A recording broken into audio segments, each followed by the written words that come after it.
أعوذ بالله من الشيطان الرجيم بسم الله الرحمن الرحيم الحمد لله رب العالمين والعاقبة للمتقين والصلاة والسلام على أشرف المرسلين وأما بعد السلام عليكم hurmatli ahli jamoatil muslimin, hurmatli azizlar. Alloh taoloning chaqirig'iga labbay deb iymoni e'tiqod bilan, ixlos bilan uzoq yaqindan kelgan barchalaringizni, hammamizni ham Alloh taolo ibodatlarimizni husni qabul aylab, o'ziga bo'ladigan ixlosi, e'tiqodi, iymonlarimizni ziyoda aylab, oxiratda yuzlarimizni yorug' aylasin va abadiy hayot bo'lmish oliy jannat ne'matlarga barchamizni Alloh musharraf qilsin. Aziz birodarlar, bu oy o'zingizga ma'lum Mavlud oyi. Mavlud degani Rasuli akram Muhammad Mustafa sallallohu alayhi va sallamning tug'ilgan muborak oylar. Ul zoti va barakot Quraysh qabilasidan chiqdilar. Qurayshlarning eng pir badavlat zadagonlarning zurriyotlaridan edilar. Otalarining ismlari Abdulloh, ularning otalarining ismlari Abdul Muttallib edi. Nihoyatda pir badavlat, o'ziga xos bir fazilatga ega bo'lgan avlodlardan, ya'ni Janob Rasululloh dunyoga keldilar. Parvardigor Alloh subhanahu va taolo rizoligida juda tarix katta, albatta payg'ambarlik maqomlariga o'tirganlarida 40 yoshda edilar. 40 yoshda Hazrati Ibrohim Halilulloh maqomida ibodat qilardilar. Ibrohim Halilulloh maqomida ibodat qilishlikning uslublari juda murakkab edi. Xiroriga kelib, chilla saqlab, o'sha yerda yig'lab Alloh taologa ibodat qilardilar. Ya'ni Ibrohim Halilulloh, Halil degani do'st degani. Do'st degani Alloh taolo o'zini do'stini maqomida, ya'ni ibodat qildirishlikni amr qildi. Ibrohim Halilulloh millatidan hisoblanamiz. Masalan, qabristonda o'sha Munkar va Nakir so'rayotganda Rabbing kim? Rabbim Alloh. Dining kim? Dinim Islom. Kimni ummatsan? Muhammad Mustafa sallallohu alayhi vasallam ummatlarman. Millating kim? Millati Ibrohim deyiladi. Qozo, tatar, ya'ni o'zbek, tojik deb aytilmaydi. Biz hammamiz ya'ni Rasuli akram sallallohu alayhi vasallamga ummat bo'lgan barcha yer yuzidagi zotlar Ibrohim Halilulloh millatidan hisoblanadi. Shuning uchun Ka'batullohni tavof qilganingizda 7 marta tavof qilib Ibrohim Halilulloh maqomlari deyiladi. Shunda oyoqlarini izlari. O'sha yerda 2 rakat namoz o'qib, "Ya Rabbi, mana shu yerda millat boshimiz, ya'ni biz Ibrohim millatidanmiz, Parvardigoro, shu yerda otam duo qilganlar senga. Bu duolar mustajob edi. Shu Ibrohim Halilulloh maqomida turibman. Shu ulug' zotning haq hurmatida men ham ibodatlarimni, duolarimni mustajob aylagaysan" deb 2 rakat namozdan keyin duo qilinadi. Rasuli akram sallallohu alayhi vasallam ga Hazrati Jabroil alayhissalom 40 yoshlarida kelib Hiro tog'ida ibodat qilganlarida o'zingizga ma'lum Iqro deb murojaat qildilar. Iqro degani o'qigin. Iqro bismi robbikallazi xalaq. Ya'ni o'qigin, sen Rabbingni nomini ulug'lab, xalaq degani yaratdisan. Ya'ni xalaqal insana min alaq, yaratdi insonni bir ma'ni suvdan demoqchi. O'sha nutfa shunday kichkina narsaki, onani qonida yotgan chaqaloq 6 milliard marta katta ekan. O'sha nutfadan 6 milliard marta. Mana o'zingizlar kinolarni ko'ryapsizlar, o'sha ona bachadonida bolani taraqqiy ettirish jarayonlarini, ayni karomat bu Xudoy taoloning lutfi inoyati. Bu bo'layotgan hodisani kinoda ko'rsatibdi endi o'sha mikrobiolog olimlar. Endi mo'jizani ayni o'zi. Hali tushayotgan narsadan hech narsa yo'q, ammo birlashgandan keyin sekin-sekin ko'zlarini shakllanishi, bu ong, miya, bu ya'ni quloqlarni joy-joyiga qo'yilishlari, bu bejirim go'zal bir narsaga aylanib yorug' jahonga tug'ilishini o'zi Allohning san'ati va qudrati, karomati. Buni adadiga yetkazib bo'lmaydigan darajada.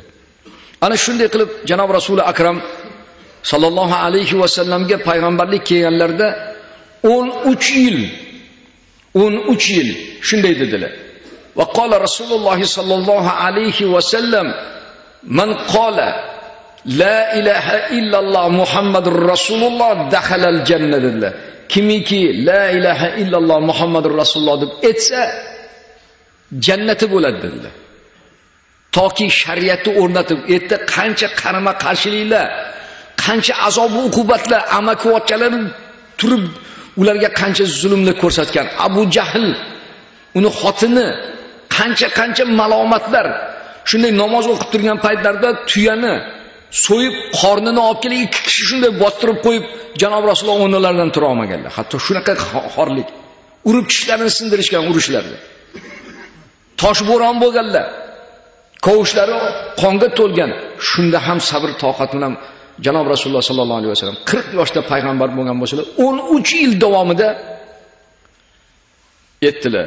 Kimiki la ilaha illalloh Muhammadur Rasululloh dedi, jannat bo'ladi dedi. 13 yilda qancha mashaqqatlardan ne sahobalar yig'ilishdi. Atroflarga asosan kimlar yig'ilgan? Kambag'al, beva, bechora, yetim, yesir, eng xorlangan, qullikdan ozod bo'lgan yo'q, qullik maqomida bo'lganlar. O'sha yerdagi boylar kulardi ustidan. Qarang, Muhammad o'zini atrofdan gadoylarni yig'di deb. Nihoyatda malomatli bo'lganlar. Sallallohu alayhi vasallam. Ammo Alloh taolo bularga quvvat berdi. Hali sahobalar yetishib qolganda qanday bo'ladi? Ya Rasululloh, o Ibrohim Halilulloh maqomidagi zotlar falon ibodatlardan Alloh taoloning oldida juda katta savoblar hosil qilardi. Musa alayhisalom payg'ambar qavmlari ko'p ibodatlar qilib, zikr tasbihlar etib, katta nomoyi amallarga savob yozilardi. Isoy ruhulloh qavmlarini qanchalari vali bo'lib ketdi, ibodat qilardilar.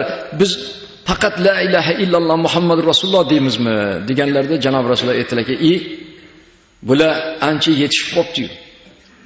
Bular endi yetilib qopti-yu deb qalblar quvongandan keyin Hazrati Jabroil alayhissalom mudrab uxlab yotganlarda turg'izib, ey Allohning habibi, Alloh taoloning huzuriga ko'tarilishlikka izn bo'ldi deb Masjidul Aqsoga olib kelib, Qiblatayn masjidda Hazrati Jabroil bilan alayhissalom bilan namoz o'qib, ya Rasululloh, keling mana bu yerdan Mirojga ko'tariladigan bo'ldingiz deb maqomi oliyni ko'rsatildi.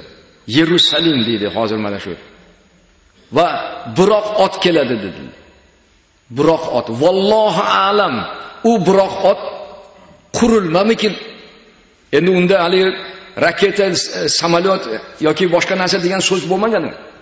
Arablar bitta ya'ni buroq otga o'xshagan narsa olib kelingan. Janob Rasululloh akram sallallohu alayhi vasallam o'shanga chiqdilar. Shunday zarba bilan ko'tarildiki, yer zilzila bo'lib ketdi. Shunday uzilish bo'ldiki, o'sha turgan katta tosh yerdan qo'porilib ketib qoldi ko'tarilganda. Haligi raketa uchganda mana qilib burama to'lqinlar paydo bo'ladi-yu. Shunday burama hosil bo'ldiki, to'lqin zilzila bo'lib, turgan katta toshlar nihoyatda katta tosh ekan.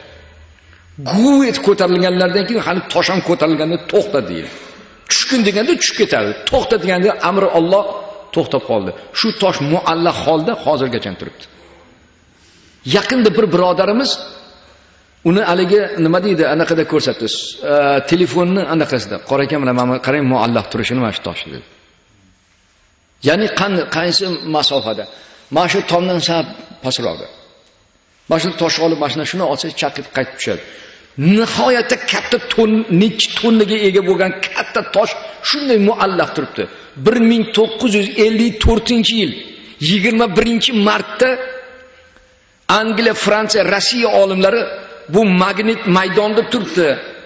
Bu hali yer aylangandagi ikkita tomonda magnitning anomaliya bo'ladi. Shunda turgan bo'lish kerak. Yo'qmasam nima u yer tortish qonuniyatini aytdi yo'qmi? Bir pasda tushib ketadi deb 1954-yil 21-martda Qo'rg'oshin polotno olib borishadi. Qo'rg'oshindan o'ziligiga ma'lum magnit o'tmaydi. Shuni olamizda qo'ndiramiz qo'yamiz degan. Borishgan. Endi ular aytmaganki, mana boshqa Qo'rg'oshin bilan eksperiment qilamiz. Aytdi, umuman kirgizmasin. Ular polotnoni yaxshilab o'rab, bekitib, bu qilib biz shunda inturiz bo'lib o'tamiz deb juda katta mablag'ga borgan. Sekin masjidlarni aylanib bu qilib unda qarasaki, shunday turibdi muallaq. Etbetga qarashganda hech kim yo'qmi? Ular polotnoni qarsh-qarshgacha ulab turib shuni qo'ysaki 1 millimetr qimirlamasmish. To'xta polotnoni to'mparlaydi. To'parib shuna qo'ysaki yana qimirlamasmish. Qimirini yozib qo'yildi deydi. Mana shunda tablitsa bor ekan 1954-21-martda Angliya olim falonchi, Rossiya olim falonchi, Fransiya olim falonchi deb yozib, tabiatga noma'lum bo'lgan hodisa deb yozib qo'yildi. Buni aniq bizning tog'amizning o'g'illari o'sha tamojnida ministr bo'lganda borib ko'rib o'zi yoqam o'sha hayratda turibdi. Shuni muallaq turibdi deydi. Bunga ba'zi bir insonlar ali Ka'batullohning toshi muallaq yo'q, u Yerusalimda. Ya'ni Isroilga yaqin. O'sha Isroil anaqasida. Shunday muallaq turibdi.